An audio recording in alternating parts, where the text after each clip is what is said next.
with Jeppe. So first of all, we've got an hour together today, and we will use the last 15 minutes or so for questions from the audience. So if you pop any questions you've got in the chat, and I'll do my best to collate those as we go along. And then what I'll probably do is hand the mic over to you guys so you can introduce yourselves and ask your question. And then it looks like everyone has got their mic muted, but if for whatever reason you get unmuted, if you wouldn't mind just remuting yourself so we are not disturbed by too much background noise. Fantastic. So it's our real pleasure to welcome Jeppe Rindom today. Jeppe is the co-founder and CEO of Pleo. So for those who don't know, Pleo offers smart company credit cards, and it automates expenses and generally makes the whole process of company expenditure a lot simpler for both employees and the finance team.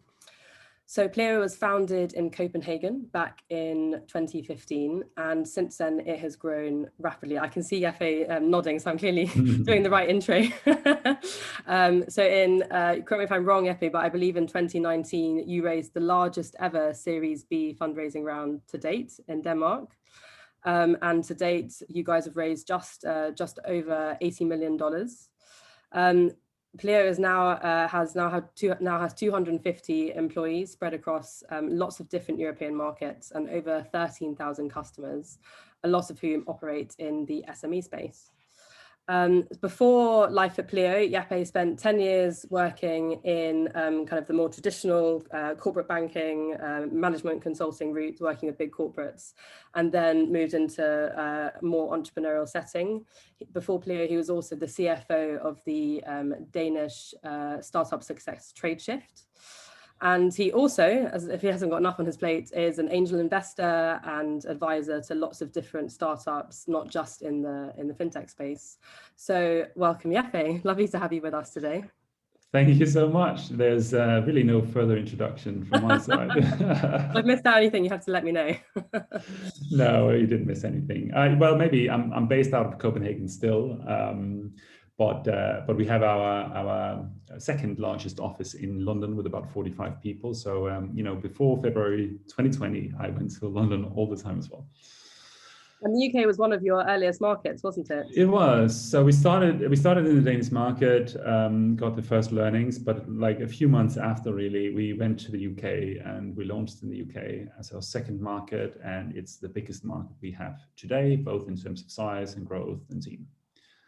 Fantastic.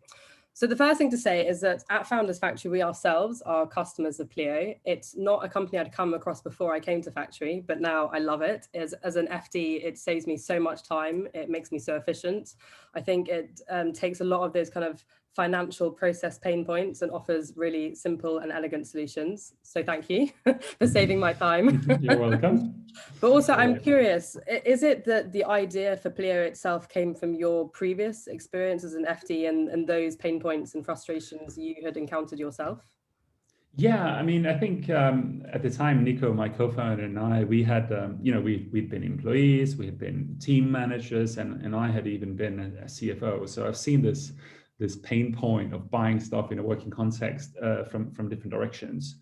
As an employee, I think what we felt was, that it was pretty annoying to pay out of pocket and wait for that reimbursement, and then you forget your receipts and all. It's so tedious. And even that I was a spreadsheet guy at the time, I still hated the expense report. I thought it was a really tedious process. But then as managers, what we also realized was that sometimes, we had to share our company card with the team because people were uncomfortable paying out of pocket. And then you become a little bit of a bookkeeper, keeping track of the whole team, and you become responsible for what they are doing. And then as a FD or a CFO, the nightmare was real because when we ran Tradeshift and I was a CFO, we really tried to empower everyone in the teams to buy the subscriptions and the services and the tools they needed. And it was just so difficult because I shared my one company card with the entire team, and it was absolutely impossible to reconcile afterwards. My prime example was that we were running Skype, everyone, and on my card. And at the time we had 100 employees, and they would on average top up on Skype 3 times a month. So every month we would have 300 transactions from Skype, and I had no clue where it was coming from. And we needed to get the receipts for tax. So just for one single merchant, the level of complexity in doing the reconciliation was insane. So yes, long answer to a short question. It came from pain, a lot of pain. And then in terms of the solution, I think we didn't want to build another Expensify. We thought, there's already 1,000 variations of Expensify out there. And we just felt it didn't really solve the problem as such, because what we struggled with was all of the unknowns, people that shared cards around the organization, subscriptions that were renewing, and then, a receipt buried somewhere. And Expensify couldn't really deal with that. So we didn't want to create another Expensify. But then Nico, my co-founder, he had been, he's an engineer, and he had been working on the, now this is 6 years ago, he'd been working on the Danish mobile payments infrastructure. And at that point in time, 6 years ago, not many companies had managed to, let's say, connect modern software with payment infrastructure. This was, I guess, right around when, Monzo and Revolut and stuff like that were also kind of like working on their stuff in the very early days. And we were doing the same. So for us, it was mind blowing. Hey, we can connect software with the payments. We can allow people to buy stuff. We can get the data. We can automatically categorize based on the payment data. And so we thought, being able to do that was a complete game changer in terms of solving this problem in what we believe was the right way. It's interesting. We had Ning Lee, the co-founder of Made.com, the online furniture retailer, and also more recently Typology, which is an ethical beauty brand, on for our last fireside chat. And he talked a bit about how for both of those businesses, he was an industry outsider. So he had no expertise either in the retail or the beauty industry before he went into that, but he'd identified the pain point as a customer. So, yeah. He felt that it was actually his industry, being an industry outsider, that gave him real strength in being able to identify those pinch points. So I think for you, you have the industry expertise, having come from fintech, but also having the customer expertise, having gone through those pains yourself.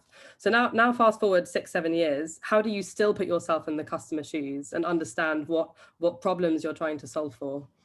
Yeah, I think this is it continues to be a challenging thing, because I'm a big believer that you got to understand your customers like in depth. And actually, the first person we hired for Pleo was someone who worked fully on user research, just helping us digest all of the feedback we got from the customer and the users. But the thing is, you should never build what they ask for. Because that's especially not if you're engaging with financial folks that are very so much on the actual problem, and they feel that they already have the solution, because I think then there is not enough innovation. Mm-hmm. So you kind of like you got to understand everything they are saying and they're doing, but you got to still be creative and try to invent something that is a leap jump from what they expect, right? So what they need, but also what they don't know that they need. Yeah, exactly. You gotta really understand their pain, but I don't think you should listen too much to their solutions. You need to come up with something more incredible, and that's something we continue to try to do.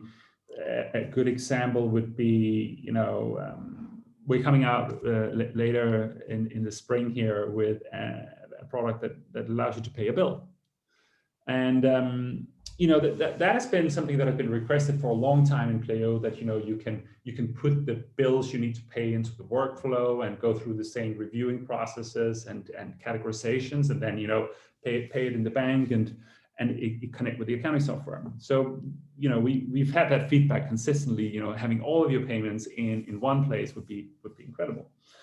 But we wanted a different approach to that. We could see the problem, but we thought, let's be more ambitious about the solution.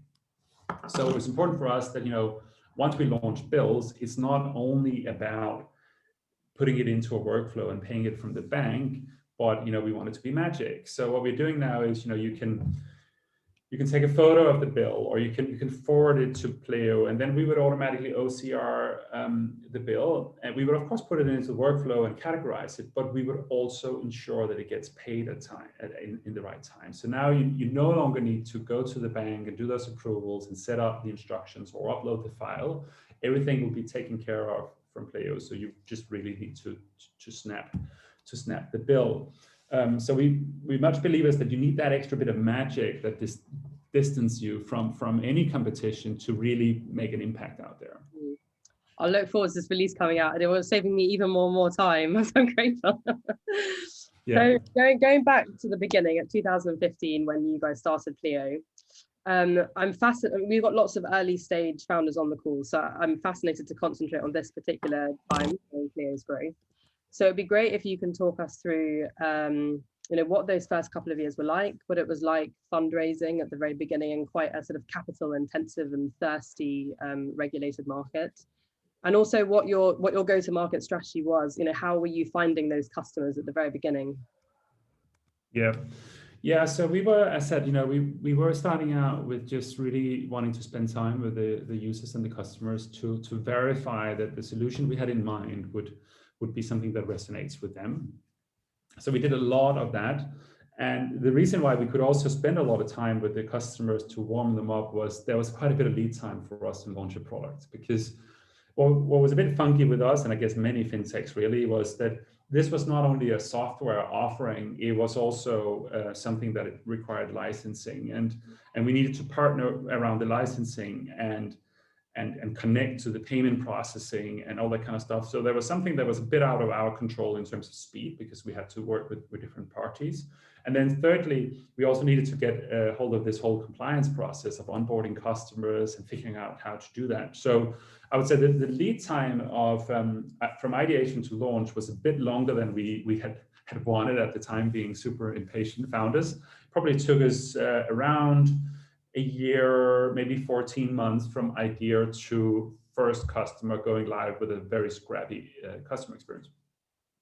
During that time, we could just do a lot of stuff. We could try to warm up a pipeline. We did marketing. We were building up a wait list. We were verifying the price points. So we were selling the product at different price points. So we did, 2 points a month, £2 a month, £4 a month, £6 a month, £10 a month, with various customers, just to check what was the reaction, where did we see the barrier. So we tried to even commercially spend that year of stealth mode in a wise way, where we were building demand, but also learning a lot from the market. That was definitely helpful. And it also meant that once we were ready, there was a good list of 30, 40 customers that wanted to really engage with us in a beta, and where we just learned a lot. And we ran more or less a closed beta for 3-4 months before we took it live for the public. Meanwhile, and in between, around funding, we were also in a situation where you could say that the first phase before product going live was a bit more expensive, as because it was a longer phase and it involved licensing fees and that kind of stuff. So we had to raise quite a bit of money before being able to show much. That was not so easy, and I would say it also came a little bit, I think, down to Nico and I having done something in the past, maybe bringing a little bit of credibility from what we did in the past, and then a few pretty PowerPoints, and that was really, much of what we had in the beginning. But we managed to raise, I think, around €1 million in a pre-seed round, and that could sort of take us through this first phase. And then right when the product went live, we did our C round, which was around £3.5-4 million. We did that, I think, a couple of months after going live. So that was sort of the first funding history of the company. We've always raised a bit earlier than we had anticipated. We've always been, I would say, a little bit conservative, maybe, just feeling a little bit uncomfortable about having to raise at a certain time, with the alternative being running out of money very soon. So we've always raised like at least 6 months before we had to. And that's kind of still what we're doing. I think that's fantastic advice. Always fundraising before you see that need, and having that cash in the bank ready to then utilize and empower the company's growth. Exactly. Yeah. And back in those early days, before you had your alpha and beta out there and testing, and you were out there fundraising, you've said that the fact that you had prior experience in a founder-esque role helped for both of you. You had that credibility, and also you had your great PowerPoints behind you, your flashy PowerPoints. What other advice would you share for our early stage founders on the call who are going out there for their first fundraise? I think, and I also, in the past years have been fairly active in the angel space, and of course also spent a bit of time with the early stage VCs around that. I think what just remains to be the thing when you raise your first money is the completeness of the team. It is just, the thing. And then when they're comfortable with that, I think the other thing is, is your addressable market and your vision big enough? And if those two things are there, I think then there's a good chance that you can raise your first money. I've seen great teams failing because the opportunity they are executing on is just not bold enough or not big enough. And I've seen vice versa, that, great visions, poor teams. So those two things need to be there, and that should do for your pre-seed. But then, obviously every round would have its own, need and ask. Yeah. But for pre-seed, I think those two things. Fantastic. So we've talked about 2015, you guys setting up the different challenges you were faced with there. So now fast forward through to 2021, and you guys have grown so quickly. It would be fascinating to hear about some of the kind of organizational and cultural challenges that have faced you along the way, scaling not just in product offering, but also geographical reach in terms of the size of your team and having a remote team working across Europe. What have been the pain points there, and how have you guys as leaders solved them? Yeah, I think, there's been so much learning here, and it feels like a lifetime. But I would say, in the early days, stuff was very, stuff just developed a bit unsaid somehow. I think Nico and I, we started hiring people that we liked and we believed in, and we felt, were resonating with us as human beings. And, we didn't even think about that, but that's just what happened. And then suddenly the team is 10 people, and you've hired, really great people because you hired them. And then, a culture starts to form without even saying it or, writing it or anything like that. And what then happened was also that then, because of this group that we put together, you could say that the culture that we had formed also started to sort of spread into the way we developed our products. Because building a product for organizations, there's already sort of certain, leadership philosophies or the way you believe in your organization that you need to sort of take into consideration when you build a product as well. We didn't even think about it. We built a product that we wanted to use as an organization, yeah. You could say. But having done a few businesses before, I think what Nico and I believed a lot in was like hiring people that were entrepreneurial and could operate autonomously and a very trust-based way of leading them, and super switched on, and we're on a mission in their lives, and that's why you say our product has also been built for those kind of organizations that in general want to set up their employees for success, that has a certain degree of trust in their staff, that would, where you want to involve them because you believe that that's the best way to work with a team. Mm-hmm. So those leadership philosophies have also been embedded in our product. But coming back to your question, I think in the early days, leadership was a very, culturally led way of running the business. And you could do that because, you were in the same room, and, kind of like the direction was, you almost didn't need to say it because people could sense it and feel it. And, just the discussions you had in the room created that joint mission towards a certain place you were going together. Now, then, we started to work also in a remote first way. I was not a big believer in that. I have to be honest. I was like, does that work? I can't really see it. And then, one of my early engineers, he convinced me. He was like, I have a really strong earlier colleague in Canada. I want to bring him on board remote. I think it can work. And I was like, okay, you guys know each other, and like that will probably work because you have such a strong relationship from the past. Then that person in Canada started to hire other people, and then suddenly we had people working remotely in Canada, and even in the early days, but it just worked. They put in place technology, meeting cadences to balance out the time difference, and cameras in the office place, and And we also brought them to Denmark for a couple of weeks every quarter so that you could still build this personal relationship. And suddenly I realized that I was completely wrong. I started to think of them in completely the same way as other colleagues, and I felt I had a completely similar human relationship with them, even that I only saw them four times a year. So they completely, took away the bias of remote, and we started to work remote. We started to open an office in London, and suddenly, say, the team at 50 people size started to become a little bit more spread out, very values driven still, and very sort of culturally led. Now, fast forward 3 years with 300 people, I can say that, don't think that you can keep running your company culturally led only.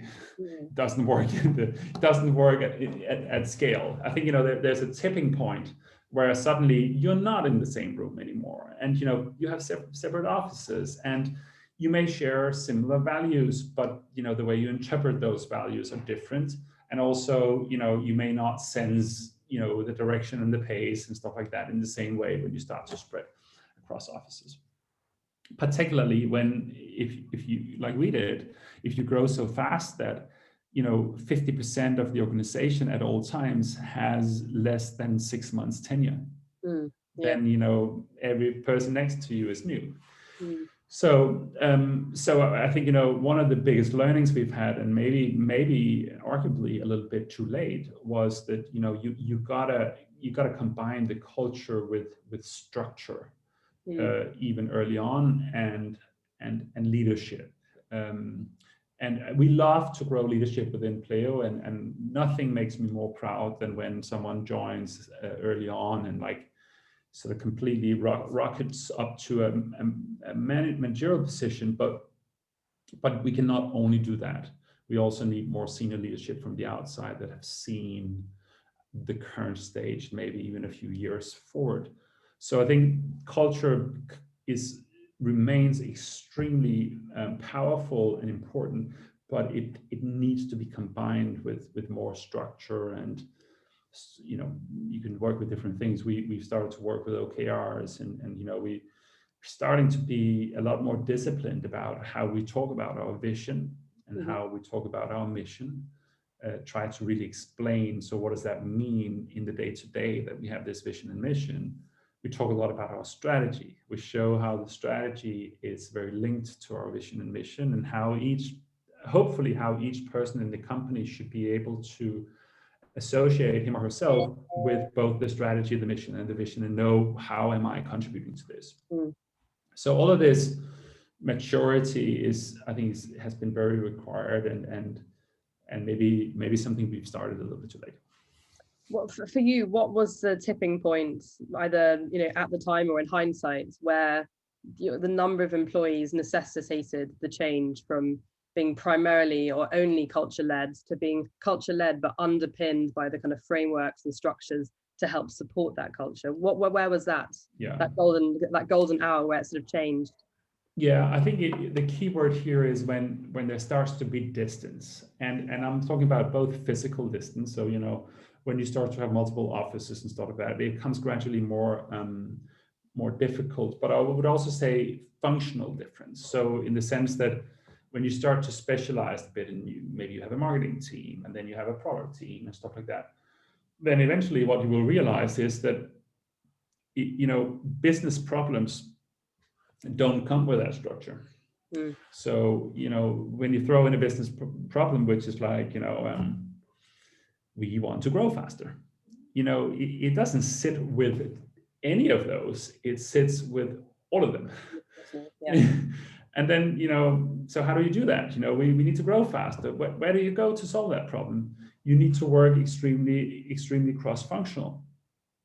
And with being organized in those domains where like marketing has their agenda, product has their roadmap, and support has their roadmap. If you throw in a cross-functional business problem, you often find that if you don't have structure and discipline and ways to do this, it's very hard for setting up those teams to working in the same pace to deliver that cross-functional result. The only way you can do that is by aligning their roadmaps, figuring out how to form some virtual teams that works more cross-functionally, and how to give updates and ensure, because otherwise it's like it needs to be a chain reaction, right? And if not everyone executes on the same level, then stuff breaks. Yeah. And that we've tried many times. And what learnings can you share with us about, growing fast is exciting, but it's also painful because you have those growing pains of having to change the kind of structures that underpin the organization. And that can be quite tough for staff also. So what learnings can you share with us about how you brought your Pleo staff along with you on that journey, and what kind of communication style you use to kind of enable that process and change? Yeah, it's a tough one, right? Because you could say growing fast is difficult, but growing slowly is also difficult. And the reason is, if you go slowly, you start to see you cannot hire the right people. People become more demotivated. They leave because it's not ambitious enough or not successful enough. If you go really fast, there's a level of motivation for that, and you can attract people, but it's also just very difficult to grow fast. So it's there's pain everywhere. But I think we've been kicking off with high ambitions, and I think you gotta do that. You cannot be humble, because then you cannot hire the right people. Yeah. So you just gotta need to be ambitious and set the bar really high, because otherwise it won't happen, because then you can't hire the right people, and then for sure it won't happen. But if you are really ambitious and you set the bar really high, then at least you can start finding good people. Then first step done. Then second step is like, how do you set people up for success at scale then, when you're growing so fast as you are? And that's just incredibly difficult, and it remains today to be probably the biggest challenge we have is to drive efficiency and have people pull in the same direction and be, when you hire at the current pace, we hire around 20 new people month by month. And when you hire 20 people on a 250 people base, there's a lot of people involved in recruiting. And there's a lot of people involved in onboarding. So that's another challenge. Just like, it's not only knowledge sharing and stuff like that. It's time. Your best performers in sales will suddenly be recruiting and training. They will not be performing, anymore. So it's challenging, and I don't have all the answers to this. We're still learning.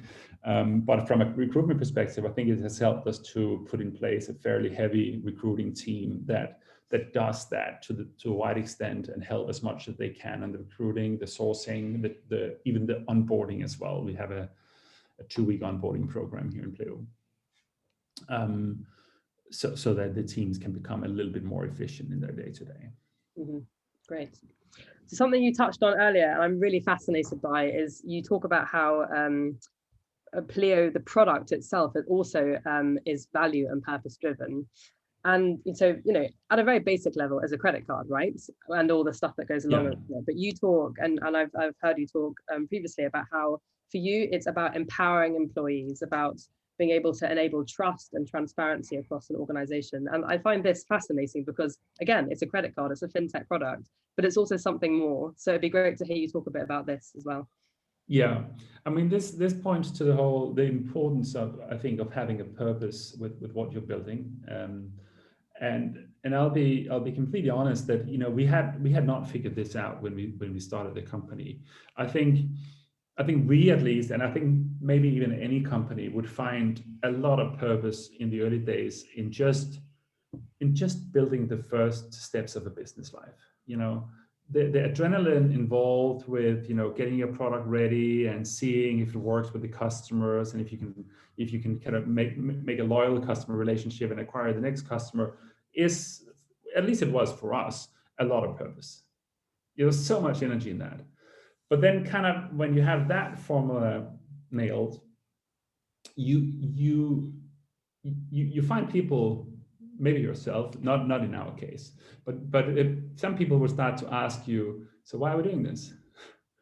it works, the customers are happy, but why?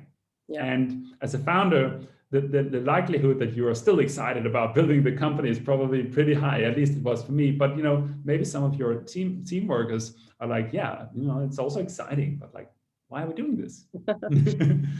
And so we got that challenge, and then at the same time, we started also to get some feedback from our customers, which was a bit surprising and like a bit mind-blowing, because customers starting to say to us, yeah, the product is great, it solves a problem, it saves us quite a bit of time and all of that kind of stuff, but there's something more to it. They said, there's something to it that employees are just so happy about it, and we don't really know what it is. But like when we had this annual review of what we achieved in our company, and we went through our strategy and all of that, then we asked people, so did we forget anything today? And some person would say, yeah, we didn't celebrate that we started using Pleo. And then people would stand up and clap, and we were like, okay, that's really cool. So what's happening out there with this product that was intended to save money in finance automation and time? But the thing was that it became a symbol of a certain culture that they had in the company, where suddenly they moved away from this super hateful process of distrust, having to pay out of pocket and file tedious paperwork, to something that was not only smooth, but also something, okay, you trusted me. Finally, I can I have a little bit of a budget to buy the tools I need, and you value my time as well. And that became, we started to realize that companies were seeing Pleo as a cultural proof point as well. Mm-hmm. Some talked about using Pleo deliberately when they recruited people because they wanted to show what kind of company they were. So we thought, okay, there's something to this. We have somehow, transferred our own cultural belief to the product, which has a little stake of changing stuff with our customers. Let's hang on to this and figure out what's going on here. And then we made that our purpose, that, this is our mission in life. We cannot fully change this, but we can have a stake in this. And therefore, our vision today is to make employees feel valued at work. And it just so happens that 85% of the global workforce is disengaged at work, and it's even the same in the UK and in Denmark. Like think about that for a minute. 8.5 people out of 10 are generally just unhappy and they don't want to go to work. And so I think it's a massive social problem, but it's also a massive business problem that people are so disengaged. And so there's definitely something to this, and now we're still rallying around this, that we need to have the value of making employees feel valued and efficient and appreciated and trusted in our product, and we work with that across our branding, but also like product choices. There's stuff we won't do, so we don't believe in micromanagement. So there's it drives certain behavior across the organizations today that we have this purpose. Yeah, and it very cleverly fits in with, I think, the way finance managers internally in organizations would like to see their role changing from being kind of, the gatekeeper and the controller, to being the enabler and the empowerer and the supporter to help the wider organization they work for work in the best way possible. And it's products like these that help us do our jobs to help other people, which is fantastic. Mm-hmm. Yeah, I mean, some people refer to it as that, Pleo turns CFOs into heroes, because, and I've been a CFO, and, it's just not fun to be that CFO that constantly, chases people for receipts and asks questions around, what did you buy that for? It's just it's a bit of a, I don't know, not so comfortable situation to be in as a CFO. And many employees just appreciate the choice that a CFO makes to go with Pleo. Yeah, absolutely. Great. So just going back to something we were discussing before, which was the remote working piece, and you were sharing with us how, before COVID, you were embracing the remote working because you had talent elsewhere and globally that you wanted to harness. So now, all other organizations, we've now all had to go through COVID and the rise of remote working, and we're on the other side of it. It would be great to hear your thoughts about the pros and cons, about the different ways of working, and perhaps why you embraced remote working before lots of other people did, and what you're expecting to happen going forward. Now the world is opening up again economically, and also in terms of being able to go back to the office. What do you think is going to happen? Yeah, as I said before, I mean, I can take absolutely no credit for us being a remote-friendly company, because it was really not coming from me. But I think I realized that it was very powerful.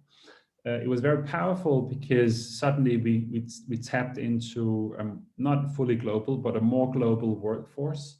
And Denmark, being a very small country, and London being extremely competitive, I think it was very valuable for us to be able to tap into talent, particularly on the engineering and digital part elsewhere. So I think it's a matter of being able to source from more places, but you got to set up your company as well for this. And if you hire one, you're remote. That's what I believe in. You got to go all in if you just hire one, because otherwise that one relationship doesn't become successful. So it's either you do it or you don't, in my opinion. But what made the difference for us was embedding the remote first approach in our culture, so that we would be extremely respectful of people not being in the office with meeting cadences. We decided only to do +1 hour to -7 in terms of our reach, because that would allow us to be able to meet at the same time zone. So we would only do company-wide meetings from 2 p.m. in the afternoon and onwards. That would allow us to capture everyone. And then the technologies, I would say, ensure that, I mean, today they are no-brainers, right? But, just Slack and Zoom and that kind of stuff would make a difference, because and we even had cameras in the office, so we would have permanent Zoom screens where people would sit and work, so you can go and speak with people. But that made a difference for us. But I think what really made a difference as well was acknowledging that 100% remote is not good enough. You need to bring people together. So we've invested quite a bit into that, particularly in the beginning of a relationship, bringing them to our headquarters for some weeks, making sure that they get plugged in socially, and then following up every quarter doing the same. Has made a huge difference. You need to build those relationships, and then I think when stuff becomes a bit more difficult or choppy waters, then you have a much stronger connectivity, and you can go through a lot more if you have built those more like physical trust.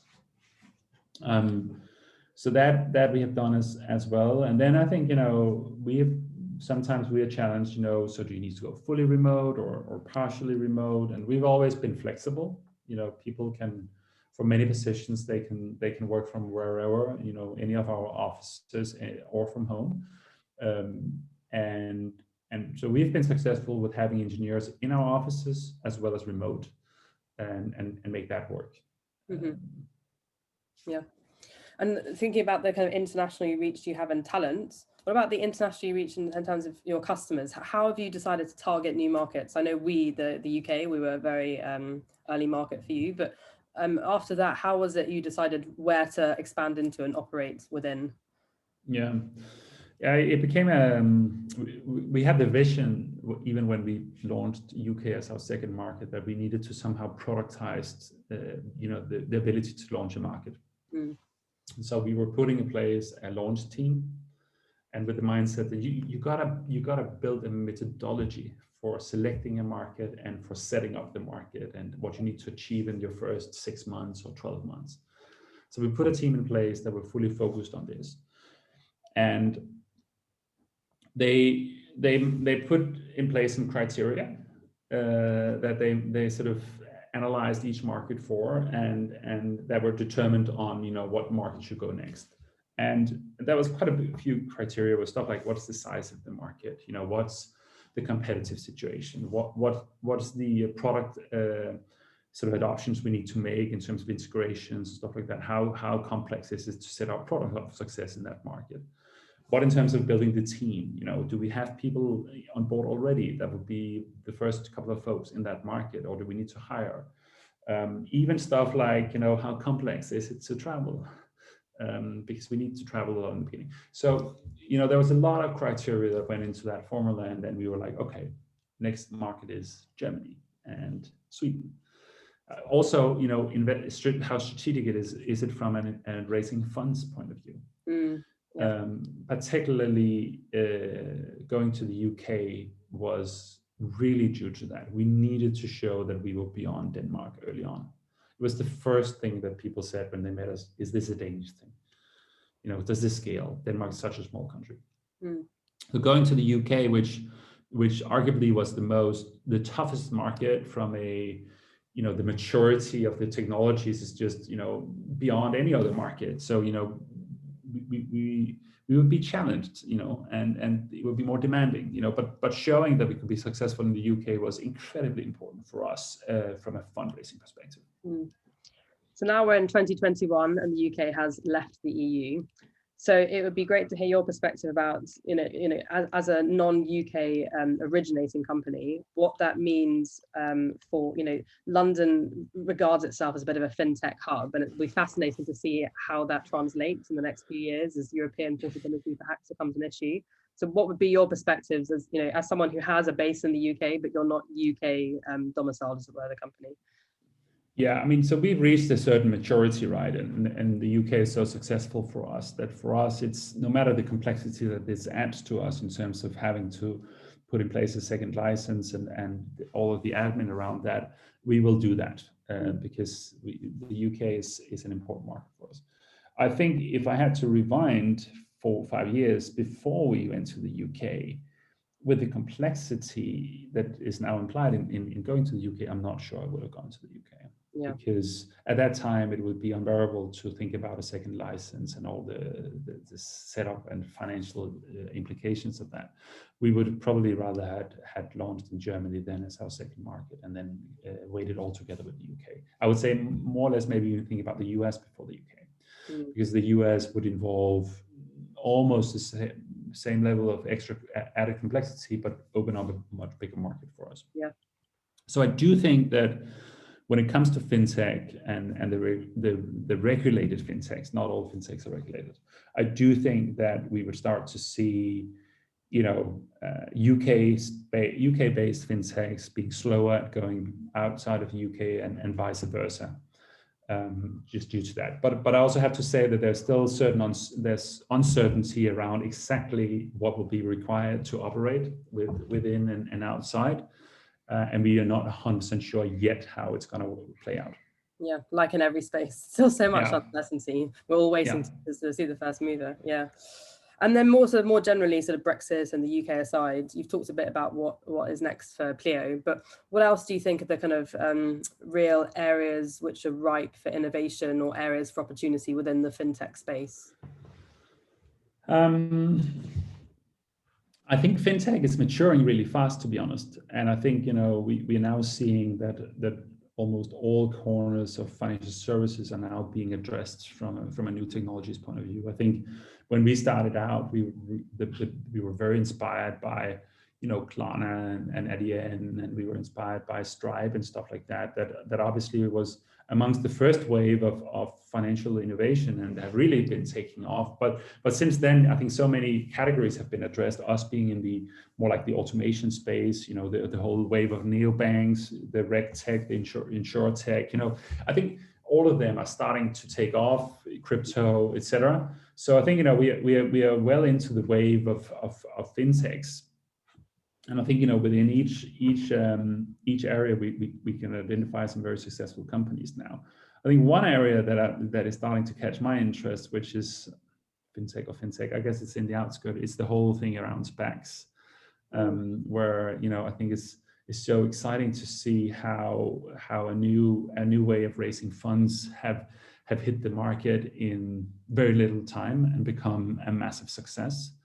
And I think hopefully can help more and more earlier stage companies, well, not early, but like, let's say pre-IPO companies get onto the stock exchange a little bit more efficiently, and maybe even coming to the UK one day. I think there are some restrictions preventing SPACs from existing in the UK. We're starting to talk about it in the Nordics now. That's going to be interesting to follow. Yeah, great.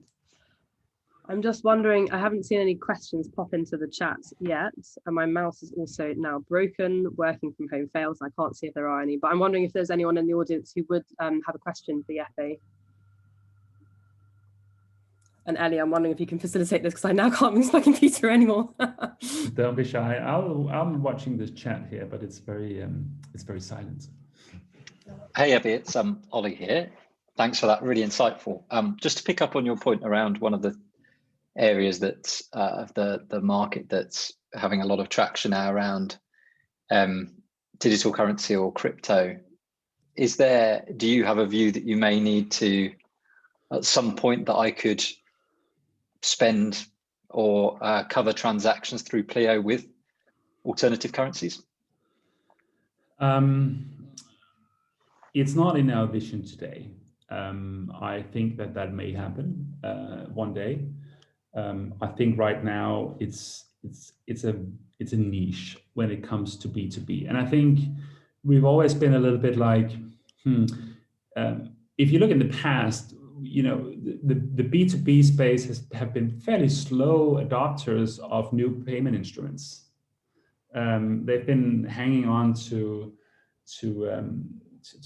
the card like for a long time, and you know, we as consumers have adopted different forms of mobile payments and peer-to-peer and stuff like that a lot faster than we've done in a business context.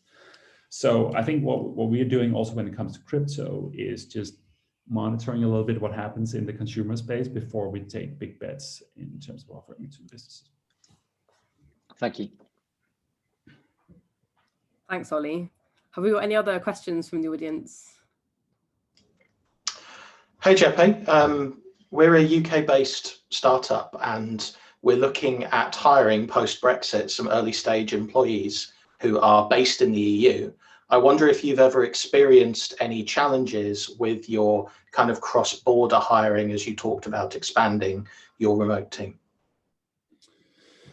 No, we've not.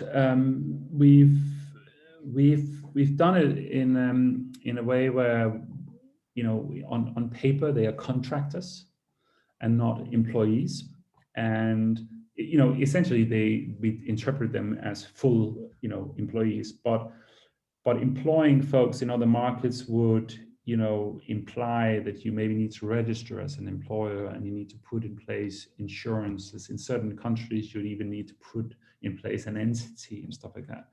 And that's a lot of complexity to add if you're, you know, making your first hire in Argentina, right? So we've circumvented this with the contractor agreements, and we know that we are running a slight risk with that, because in theory, a country could then argue that there has been value built in my country, I need to tax you. You know, so there are certain things, you know, but in practice, I think the risk is extremely slim if we are talking about a couple of folks that are on a contract agreement.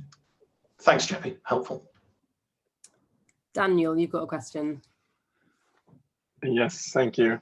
And thank you, Jeppe, for this very inspiring talk. It's great as a fellow Dane to see how Pleo is growing so fast globally. So my question is around financial regulation and fintech regulation. It's super complex, obviously, but as you kind of looked before you started Pleo upon this industry, was the amount of regulation something where you thought this is definitely an area where there's ripe for disruption? And do you also think that the maturity of the industry now is because the regulation is moving so slow, or is it moving in like an adequate pace according to you? Yeah, I think I think the regulation today, you know, puts in place certain entry barriers, just because this is not only about building software. But I think, to be honest with you, in the early days, we probably found the whole regulation a bit annoying, because it slowed us down, you know, and we had to rely on partners because we didn't have a license ourselves. And then, you know, once the product was ready, and we were just so fired up, and the customers were even fired up, the kind of onboarding process we needed to take them through with, you know, KYC and validating their ownership structure and stuff like that, it was just such a turnoff, you know, because they would be like, oh, so you need to see the passport of my chairman, and, you know, there's no way I can forward this to you because, like, you know, we don't even know who you are. So okay, and so it was such a turn off, and we had to productize a lot of this in the early days and really build a compliance product that would automate as many steps as you could, but also imply that it was very safe and certified and stuff like that. So in the early days, we felt like it was really frustrating and something that slowed us down, and that the regulator was difficult to work with and all of that. Today it's more part of our business, and it's just we have to look at this as something that also protects our business a bit. We've had a question from Andrew. So he says, can or will Pleo integrate in invoicing so it is possible to see all spend on the Pleo platform? And then in brackets, I love Pleo and I track what I'm spending, but then have to look at invoice spending on Xero, not a real-time solution, and how we use it. I love the question because the answer is, well, not likely no, we will not integrate, but we will allow you to pay your invoices from Pleo. So, if you use some of the third-party invoicing approval flow, you would soon find the same and something hopefully a lot smarter in Pleo, exactly so that you have all of your spend in the same place, no matter if it's an invoice or bill, or if it's a card payment. So we wanted to address the whole spending, as you say, and bills and invoices have been the missing link, and now it's here. Well, not now, but very soon. And then we have another question, and I apologize, I may mispronounce this, from Zohil, and he says, thank you, this is great learning points. And he says, it's no secret that budget is a very limited resource in startups. How did you manage and balance offering employees and potential new hires an exciting or fair package? Have you got any specific examples of what you focused on as you grew and expanded? Yeah. So you're right. We were also, of course, operating with a limited budget. I think early on, I think the two things that we had to give was the learning experience and the general joy of the ride, and then warrants. Those were the two things we could throw on the table apart from a cash pay. I think for a lot of people, the learning experience and being able to join an exciting team was a big part of the formula. We for customer support, for instance, we hired interns at, I would say, a pretty unreasonable pay. If you look at it, we offered them around 2,000 euros a month, which was unreasonable. But we also time capped it and said, it's a 6 months internship, and we showed them that many interns have succeeded in continuing as full-time hires. So it was a bit of an investment from their side, but then also it was a big learning experience from them. So that was one way we managed to sort of keep the budget low. And then the other one was warrants, and particularly with our early hires and engineers, the warrant package became a big advantage for them, and the reason why they would take pay cuts of 20, 30, sometimes 40%. Mm-hmm. Yeah, it's realistic advice. Great. If there are no more questions from the audience, just some final words of advice from you would be great. So first one, what's the best advice you've ever received? Oh, I wasn't preparing for that question. End of the bang. I think the best advice I've received has been you have to sort of chop up the journey. And when people ask so what's your ambition with your company early on, I think it's fine to have a dream, and you can talk. As I said, you need to be ambitious. You need to be visionary. But I think then when you go home at the end of the day, forget all about that, because it becomes very stressful to imagine how can you ever get there. You need to chop it up and say, okay, what do I need to do in the next 6 months? And then just be super focused on that, and then forget about the long term, because it's just so difficult in the early days to even imagine what that is. Yeah. So I think, balance it out, be extremely visionary when you hire and you speak to your investors and all that kind of stuff. But then, 99% of the time, take it day by day. Think about what needs to happen next day. Yeah, great. And what would be the one piece of advice you would give to us here on the call today? I would say enjoy the ride, because you know, you can always dream of, you know, where you'll be in a month or a year or whatever. But I would say, you know, the challenge never stops, and I think, you know, we'll always look back and say, you know, what really mattered was the ride, and you know, that was all the fun. So I'm trying to remind myself when I manage, you know, frustration and excitement and all that kind of stuff. Super. And lastly, what is the one thing you wished you'd known? I would say probably what I've learned along the way is that it's all about the people. You know, of course, you need certain things to work in the beginning, but then when stuff works and onwards, it's just about the people. If you're not a strong people person and you're not excited about hiring and building an organization and setting people up for success, I strongly encourage you to team up with people who are. Sage advice. So Jeppe, thank you so much for sharing your time and your thoughts and your experiences with us today. It's been fantastic. I feel like I've learned a lot.